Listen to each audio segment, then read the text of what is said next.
Hi guys, what's up? This is the leader of Psych Group 2 informing you guys about community diagnosis. But first, let's tackle the learning objectives that the students will be able to understand at the end of the lesson. Number 1. First, we'll need to be informed of the basic principles of community diagnosis. Number 2, realize it's important. And lastly, appreciate the active role of each participant involved. So, community diagnosis. Community diagnosis, it involves the specific analyzation of community collection data and identifying their health problems to further plan interventions and solutions. Okay, so para magkaroon tayo ng impact sa contribution, improvement, and overall pag-engage sa community service, we first need to have community diagnosis. Meaning, kailangan muna natin magkaroon ng assessment and analyzation. In simpler terms, we need to address, examine, and evaluate the situation first before taking an action towards the community's concern. Community needs assessment seeks to gather accurate information representative of the needs of a community. Ito ay isang proseso na kung saan kumukuha sila ng mga impormasyon sa isang community, and kapag nakuha na nila yung mga information na yon, alam na nila kung ano ba ang need or problema ng community na yon. Comprehensive community diagnosis aims to obtain general information about the community.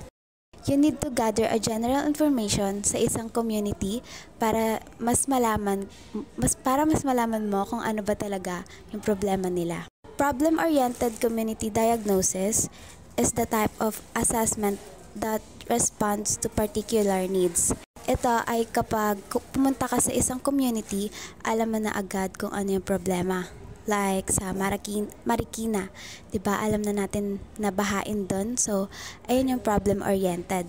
Alam mo na yung problema ng isang community. Demographic refers to the description of characteristics of some target audience, customer base, or population. Malaki ang significant ng demography in terms of government matters kasi through the info gathered, dun sila bumabase para mas makagawa ng policy or batas sa welfare community. Social, economic, and cultural variables refers to the communication, transportation, education, and the housing condition of the community. We also need to consider the poverty level and the rate of unemployed in the community. Health and illness patterns. In this element, we need to gather morbidity and mortality and also hospital admission. Health resources refers to empower institutional and natural resources provided not only by the state but those are contributed by the private sector and NGOs. Political leader pattern reflects the action potential of the state and its people to address problems of the community. Titignan po dito kung paano yung concern ng government as a leader for the welfare of the community. What community diagnosis does? Community diagnosis is to define existing problems, determine available resources, and set priorities for planning, implementing, and evaluating health action by and for the community. The 11 steps of conducting community diagnosis is first, to determine the objectives of the community diagnosis. The nurse decides on the depth and scope of the data she needs to gather, but whether she undertakes a comprehensive or a problem-oriented community diagnosis. Dever explains that the nurse must determine the occurrence and distribution of selected environmental, socioeconomic, and behavioral conditions important to disease control and wellness promotion, and clearly articulate the goals of community diagnosis. This could include improving health outcomes, identifying areas for intervention, or assessing the effectiveness of existing programs. Defining the study population is so you can get the important information you need on your own target to get a good diagnosis process. Mahalaga ang pagkuha ng populasyon para malaman ang kalusugan ng isang tao. Siyempre mahalagang tulong din ito sa mga mananaliksik para malaman nila kung gaano marami ang individual na dapat nilang tulungan batay sa kanilang pinag-aaralan. Determining the data to be collected is important for community well-being because you need to know their condition like health needs, any challenges, and others.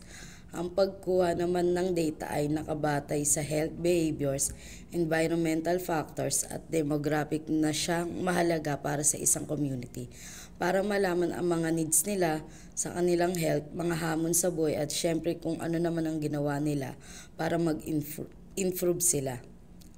Community diagnosis involves gathering data on demographic health, behaviors, and environment factors and health services to understand the community health landscape and development effectively in intervention.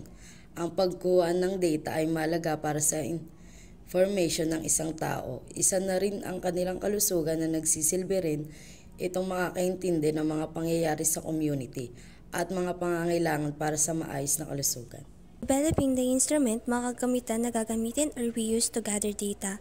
Most common na ginagamit yung survey questionnaire, focus group discussion guide, key informant interview guide, observation checklist. Other than that, actual data gathering or data collection.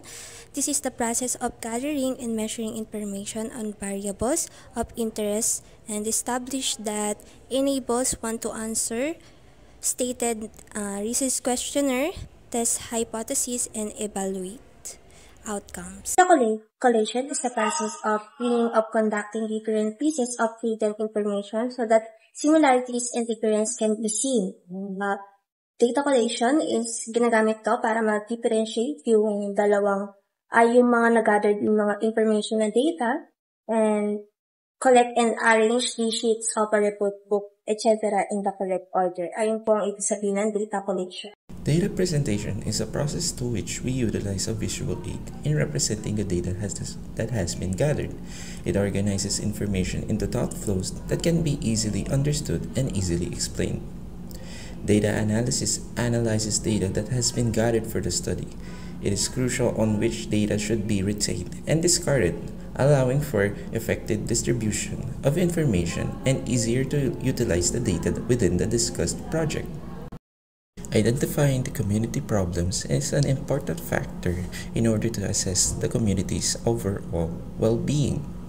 By assessing the community problems, we are able to locate, understand, and resolve the issues at hand. One such ways of identifying the community problems is by interviewing the residents themselves. By gathering the data and analyzing from the residents themselves, we are able to understand or identify the issues that have been occurring within the community. And we are able to proceed to the next step in order to resolve the issues at hand. Priority setting is a process that we use in order to assist within decision making. By prioritizing which work or project the resources should be allocated to, we can effectively utilize our capabilities in an efficient manner.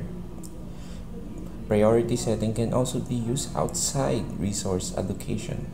For example, determining which research material should be included within your research paper.